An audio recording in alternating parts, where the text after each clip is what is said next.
True dragons are winged reptiles of ancient lineage and fearsome power. They are known and feared for their predatory cunning and greed. Aquatic humanoids with the upper body of a human and the lower body of a fish. Merfolk adorn their skin and scales with shell decorations. A human in clanging plate armor holds her shield before her as she runs towards the masked goblins. An elf behind her, clad in studded leather armor, the half-orc nearby shouts orders, helping the two combatants coordinate their assault to the best advantage. Taking glee in suffering and death, the sadistic harpy is always on the hunt for prey. Its sweet song has lured countless adventurers to their deaths, drawing them in Many close creatures, for the harpy including to wyverns kill and dragon turtles, have draconic blood. However, true dragons fall into the two broad categories of chromatic and His metallic companion, dragons. a half-elf in scale mail, swings two scimitars in a blinding whirl as she circles the ogre looking for a Merfolk lack blind the spot. materials and practical means to forge weapons beneath the waves, to write books and to keep lore, or to The shape black, stone to raise blue, buildings green, and cities. red, and white dragons are selfish, evil, and feared by all. The brass, bronze, copper, gold, and silver dragons are noble, good, Its wicked and talons all and bone highly club make it respected a by formidable threat in combat, and its eyes reflect the absolute Halfling evil creeps of its forward soul. through the dungeon hall. She presses an ear to the door, then pulls out a set of tools and picks the lock in the blink of an eye. All true dragons When their covet target, well, a notorious hoarding slave, mounds of coins passes and the gathering alleyway. gems, In the jewels, recon and cries magic out. items. The slaver Dragons grabs with the large skin, hoards assassins are and loath cuts to the leave stone them for without long. making a sound. Venturing out of their I've never played Dungeons and Dragons before. I've heard a lot about it from many different kinds of people, especially since Stranger Things came out a couple years ago. As a kid, I thought it was only for the nerdiest people because that was how it was broadcast. Now, as an adult, I'm meeting a lot of different types of people that play. It's a very eclectic mix, from anyone to the jock stereotype to the nerd stereotype, and I think that's pretty great. I have never played D&D before, ever. I played Pathfinder before, which is, of course, a spin-off of D&D, but I've never played D&D. My husband has. He tells me a lot about it. I think it's been about 2 years since my first introduction to the D&D system, and I've been playing somewhat consistently since then.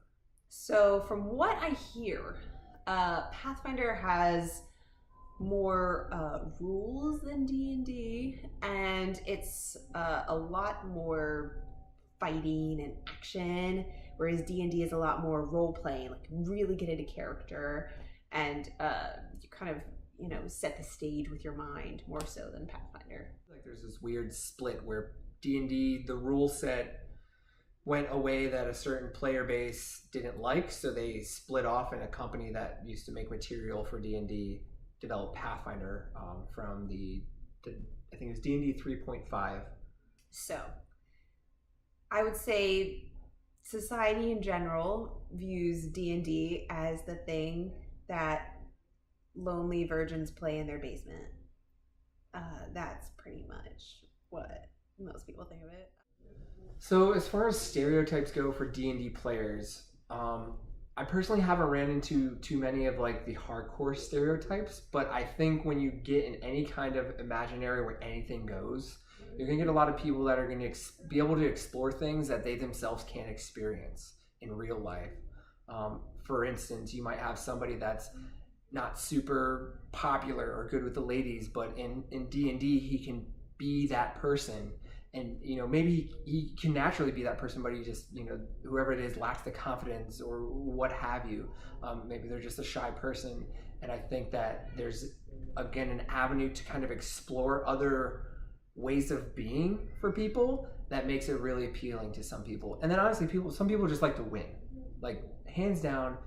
Some people just like to win, and it might be D&D is the only experience they have where they can just win, and they are like these demigod heroes that conquer everything that comes in their way. I feel you learn a lot more about a person by what stereotypes or attitude things you might want to give a character versus how they just act around you.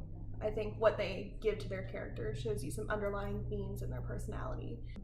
I always wanted to play Dungeons & Dragons as a kid, and my dad and I were really into things that are kind of whimsical and fantasy. but I had forgotten about it for a long time. So I think it's always been in the back of my mind. Everything surrounding today's game is very new to me. I only know one person. The rest are strangers, and I'm in a location I've never been to before. And I think that kind of adds to the anxiety about role-playing, because these people don't know me as myself yet, so they're only going to see this role-playing character for their first impression of me. In terms of playing with the friend that I do know, I think this is a good opportunity to get to know her better. Me and her have spoken outside of class, but we hadn't had a chance to just have fun together, and I think this is a good opportunity to do that as well and get to know that side of her.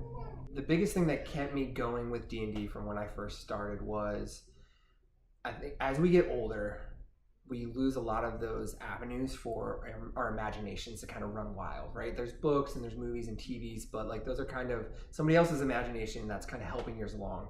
And with D&D and, you know, even other role-playing games, but specifically with D&D, you get to create this whole fantastical world. I mean, D&D is not just Dungeons and Dragons. They have mechanics for guns and advanced technology and magic with the technology. So there's like this whole spectrum of stuff that you can imagine and experience with your friends. And that's the second biggest thing. Is one is the imagination, and then the social aspect is probably the biggest thing that keeps me coming back and really putting the time and effort into it.